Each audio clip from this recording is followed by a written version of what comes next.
Herzlich willkommen bei meiner Sendung dem Europa Live-Ticker mit Christoph Hansen. Wir sind heute zusammen, für über den Thema zu schwätzen, Klimawandel, die heute Madrid, also auch zu Lützeburg angekommen. Wir hatten das ja immens viele Überschwemmungen zu Lützeburg. Wir hatten einen Drückend am Sommer an Extremtemperaturen. Und da dürfen wir auch 2015 haben wir uns zu Paris bei der Klimakonferenz dazu engagiert, Reduktionen an dem Bereich hinzukriegen. Den einen Teil kann natürlich über die Industrieemissionen gemacht werden, den anderen Teil also war für die Landwirtschaft, für den Bausektor und eben noch für den Transport. Zu Lützeburg steht an dem Bereich, den nicht industriell ist, den Transport für 64% von unseren Emissionen und dafür müssen wir da etwas umsetzen. Am Moment diskutieren wir und haben heute aufgestimmt in Rapport, der justement da probiert umzusetzen. Bei mir am Studio ist heute mein deutscher Kollege, den Jens Giesecke. Jens, vielen Dank, dass Sie bereit waren, heute mit mir unsere Zuschauer zu informieren, was wir im Parlament heute abgestimmt haben. Vielen Dank. Sehr gerne. Und meine erste Frage wäre, was bedeutet jetzt, was wir heute abgestimmt haben, konkret für die Automobilindustrie in Europa? Was muss sich ändern in den nächsten Jahren bis zu 2030? Also es ist ja so, dass wir heute in erster Lesung im Parlament abgestimmt haben. Wir hatten vorher eine Abstimmung im Umweltausschuss. Da ist der Kommissionsvorschlag aus dem letzten Jahr schon extrem verschärft worden. Und nun haben wir heute im Parlament eine knappe Mehrheit gehabt für eine starke Reduktion. Bei den PKWs 40% CO2-Reduktion und bei den leichten Nutzfahrzeugen ebenso 40% plus einen Benchmark für elektrische Fahrzeuge von 35% bis 2030. Das heißt am Ende, es wird sehr stark in Richtung Elektrifizierung gehen, weil man diese starken Grenzwerte nur erreichen kann, wenn man viele Elektroautos auch in die Flotte einbaut. Man muss allerdings auch dazu sagen, dass heute natürlich das eine Abstimmung war im Plenum und wir noch Abstimmungen bzw. Verhandlungen mit dem Ministerrat haben. Diese werden dann im Oktober beginnen, sodass wir das endgültige Ergebnis voraussichtlich erst im Dezember diesen Jahres oder im Januar nächsten Jahres haben werden. Sie haben das eben gesagt, 40% ist sehr viel. Wahrscheinlich muss ganz viel durch Elektrizität und E-Mobilität gemacht werden.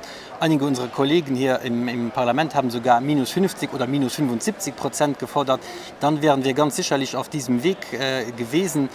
Jetzt stellt sich natürlich die Frage, was geschieht mit Hybridfahrzeugen, mit anderen Technologien, die eigentlich auch eine Übergangstechnik sind, um weniger CO2 im Verkehr zu gebrauchen.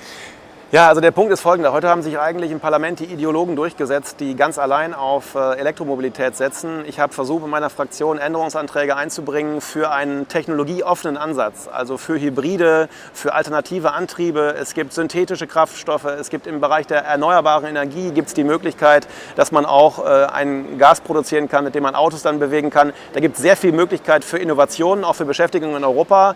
Leider ist es, so wie es jetzt heute abgestimmt wurde, eher so, dass man etwas einseitig auf die Elektromobilität setzt und das führt zu großen Problemen, weil die Infrastruktur ist nicht da, es gibt nicht genug Ladesäulen, man muss wahrscheinlich bis zu 5 oder 6 Millionen neue Ladesäulen schaffen. Das ist eine Kostenfrage.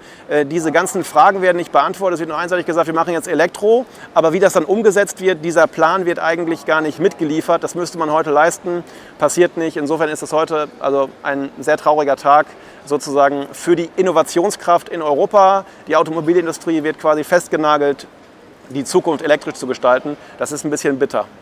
Es war effektiv wahrscheinlich in vielen Bereichen etwas kurzsichtig, was heute hier durchs Parlament gelaufen ist. Ich denke daran, besonders wenn wir jetzt auf Strom setzen. Wir haben immer noch in Europa 25% des Stroms, das aus Kohle gewonnen wird, 24% aus Atomkraft. Wir bekommen jetzt Lobbybriefe von Stromgiganten, die auf Nuklearenergie setzen. Rollen wir denen nicht irgendwo einen roten Teppich aus, wenn wir jetzt komplett auf Elektrizität Das ist so ein bisschen so.